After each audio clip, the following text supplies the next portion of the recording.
Okay guys, so in this tutorial, it's just going to be a quick one, but we're going to talk about sidechain compressing the reverb on your vocal to your vocal and how powerful it can be when used correctly, not overdone, not underdone. So the idea we're trying to get here is we're trying to make a bit more space. So in the mix, we don't want too much reverb on that vocal, because what it's going to do is it's going to start sounding muddy. You're not going to get the clarity through on all the words that are being spoken. And a lot of people just stick a reverb on, crank it, and it's a solve-all fix. But what we want to learn here is just how to actually control it. So we're actually still getting the atmospheric feel, the emotion, but we can also actually hear what's being said. It's not just mud. So we're going to start. This is the vocal we're working on today. I'm just going to play it. This is completely how it was. There's no compression whatsoever. We just got the reverb, so I'm just going to play it for you now. Yeah, I broke your heart like someone did to mine, and now you won't love me for a second time. So yeah, as you can hear, it doesn't sound awful, but there is a lot of reverb going on there. It is very much, it's weekend style, but there's a lot of reverb, maybe a bit too much. So what we can do is we can set up a new bus. On that bus, we're going to use our reverb. I'm using Valhalla. I've then EQ'd the reverb, as I've spoken before in a previous video. But then we're going to add a compressor. Now, I'm going to bring that up for you now. So, with the compressor, what we're going to want to do is we're going to want to go to the top right where it says sidechain. And we're going to want to sidechain this compressor, because it's on the reverb bus, to our vocal. Now, mine is audio 5. So I've sidechained it there. Okay? Now, what I'm going to do is I'm going to crank this really drastically so you can hear what it's doing. And then we'll set it a bit more appropriately. So I'm going to set it really, really drastic so you can hear. Yeah, I broke your heart like someone did to mine, and now you won't love me for a second time. I don't know why.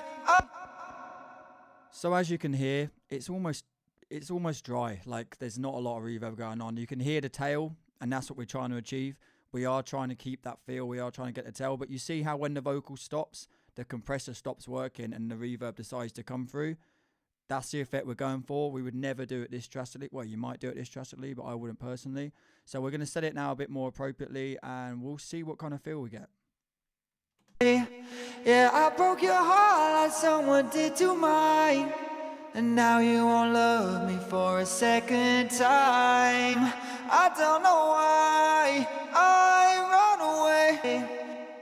So yeah, as you can hear, it's still there. The reverb hasn't gone, but we're just getting a bit more clarity. We're getting a bit more of the lead vocal come through. It's a lot less muddy. So I'm actually going to play it with and without, and you can tell me if you can hear a difference. So I'm going to play firstly without. Yeah, I broke your heart like someone did to mine, and now you won't love me for a... And with. Yeah, I broke your heart like someone did to mine, and now you won't love me for a second time.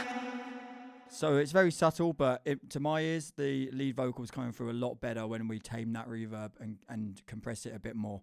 So I'll play it with the actual track, so it might make a bit more sense. I'm just going to switch between on and off, and you can tell me if you think this is a trick that's going to help and it's going to add a bit more clarity. If you use it, just let me know.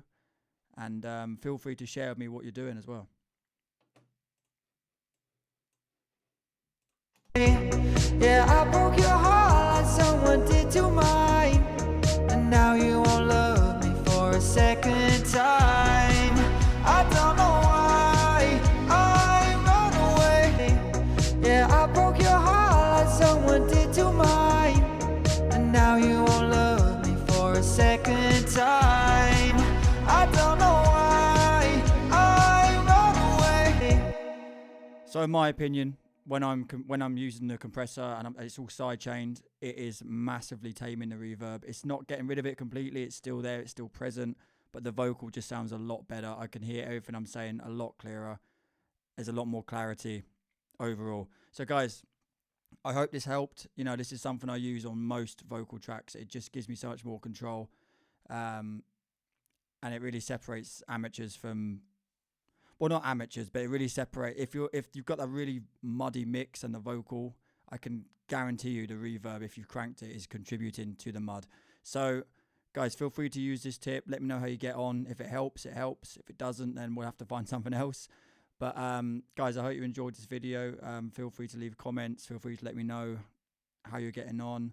And if you have any other requests for other videos, different styles of processing, it could be other instruments. I know I do a lot of vocals, but other stuff, just let me know and I'm more than happy to help.